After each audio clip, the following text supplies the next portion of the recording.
Warahmatullahi wabarakatuh dan selamat siang. Perkenalkan saya Afrizal M. Nurdin dari Kota Makassar.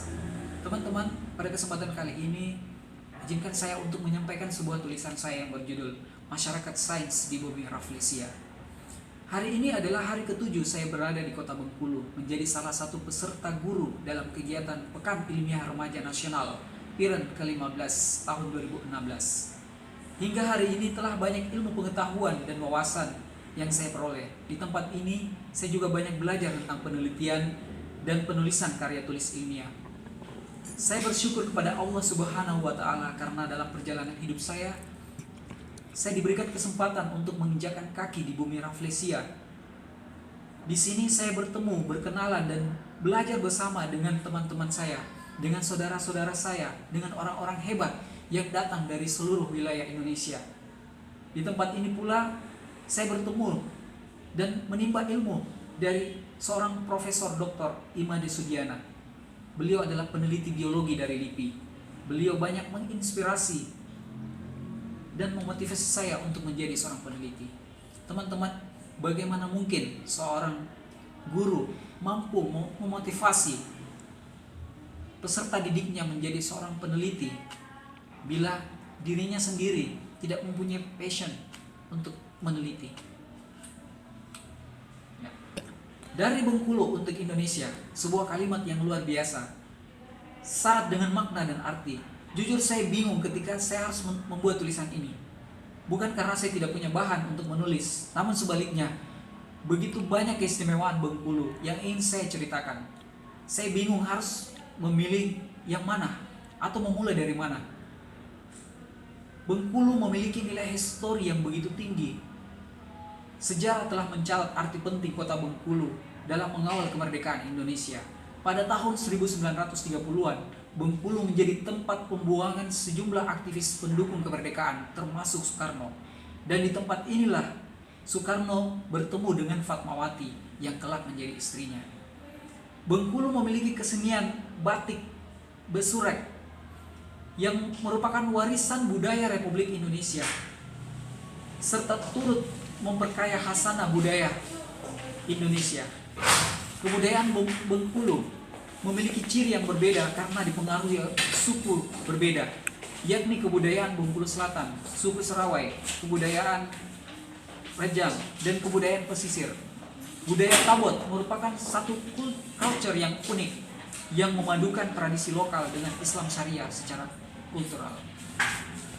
Dari Bengkulu untuk Indonesia, kalimat ini dapat pula diterjemahkan sebagai kekayaan alam, kekhasan flora dan fauna di Bengkulu yang semakin memperkaya keanekaragaman hayati Indonesia.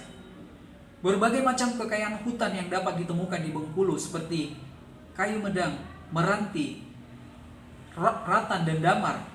Tanaman lainnya sangat dibudidayakan oleh masyarakat adalah minyak kelapa sawit, getah karet, kopi, durian, jeruk, sayuran, dan lainnya. Di tempat ini terdapat pula Rafflesia arnoldi. Siapa yang tidak mengenal Rafflesia? Kita telah mengetahui bahwa tanaman ini dapat tumbuh di hutan Bengkulu. Hanya dapat tumbuh di hutan Bengkulu. Tanaman ini adalah tanaman endemik. Dan saat ini Rafflesia menjadi ikon Provinsi Bengkulu. Kebanyakan orang, termasuk saya pribadi, tertarik untuk datang ke Bengkulu. Salah satu faktornya adalah untuk melihat langsung Rafflesia arnoldi. Bengkulu memiliki potensi di berbagai bidang.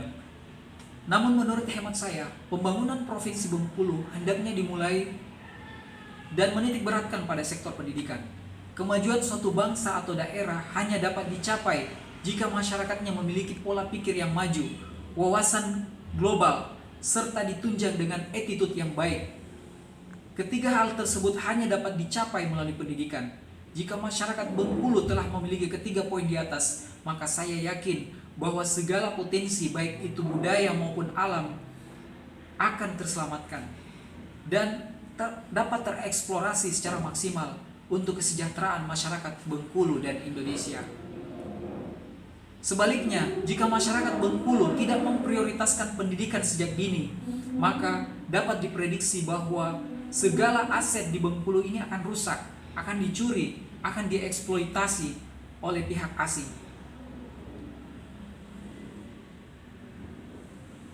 Sebagai contoh, populasi gajah di Tahura yang telah punah disebabkan oleh ketidaktahuan dan kurangnya kesadaran masyarakat Bengkulu untuk melakukan konservasi terhadap gajah yang merupakan fauna khas Bengkulu. Contoh lain, Rafflesia arnoldi. Masyarakat Bengkulu mungkin hanya dapat menjadi penonton atau turis guide ketika para peneliti ilmuwan, baik itu mancanegara maupun turis asing, datang ke Bengkulu untuk melihat atau mengkaji tentang Rafflesia arnoldi. Mengapa bukan masyarakat Bengkulu yang mengkajinya? Mengapa harus menunggu ilmuwan atau peneliti dari luar untuk mengungkap fakta-fakta terkait Rafflesia arnoldi?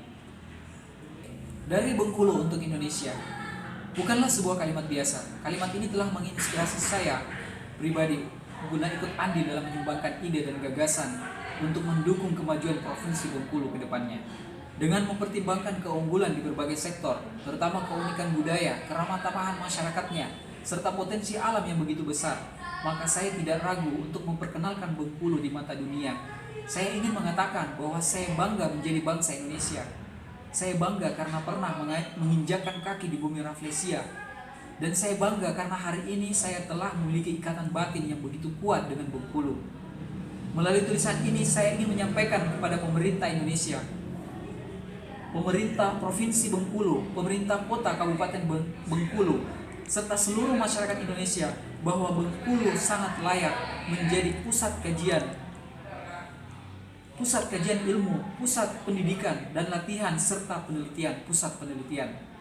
Secara khusus saya ingin menyampaikan gagasan saya kepada Gubernur Provinsi Bengkulu Bapak Ridwan Mukti untuk mencanangkan Bengkulu sebagai kota pelajar, kota pendidikan. Dari Bengkulu untuk Indonesia, akhirnya saya dapat menarik sebuah kesimpulan untuk mendeskripsikan kalimat tersebut. Pusat kajian ilmu, pusat pendidikan dan latihan, serta pusat penelitian akan dibangun di bumi Rafflesia untuk mengakomodir segala keinginan, cita-cita luhur, ide dan gagasan dari para generasi muda di seluruh wilayah Indonesia yang merupakan generasi emas bangsa dan demi kemajuan bangsa Indonesia. Dalam beberapa waktu ke depan, Bengkulu akan menjadi kota pelajar, kota pendidikan. Kedepannya akan terwujud masyarakat sains di Provinsi Bengkulu, sehingga slogan Science for Science dan Science for Society tidak hanya sekedar slogan, tetapi akan benar-benar terbukti di bumi Rafflesia.